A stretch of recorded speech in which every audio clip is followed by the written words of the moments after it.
la polla, polla. Ahora vais a ver lo que voy a hacer cuando pilléis, hijo de puta, se va a arrepentir de las cosas que me ha hecho decir, ya verás, se va a cagar, le meteré por el culo este palo y va a flipar, es un gay, es un gilipollas, va chupándola a todo el mundo, me da igual lo que diga, pero es que este mundo es inmundo, ¿vale? Yo tengo razón y él no lo sabrá, ¿sabes por qué? Porque la polla que le meteré por la boca él lo sabrá, va a saber solo su usador, su la polla que le mete y luego encima él va de coña, si me la pela, si va de coña o no, si va de risas, quiere risas, pues toma pizzas, ¿sabes cómo irá? Como mierda en mi puta polla. Y si no quieres saberlo, toma que te enrolla la mierda que sale de su boca, huele mal, ya lo sé, él huele mucho, pero qué, pear, pero qué dices, voy a rapear, los vídeos que voy a sacar los vais a poner en YouTube,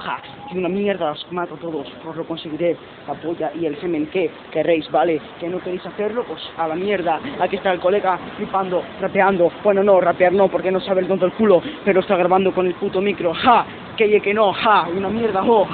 vete a la puta mierda, cómetela, polla.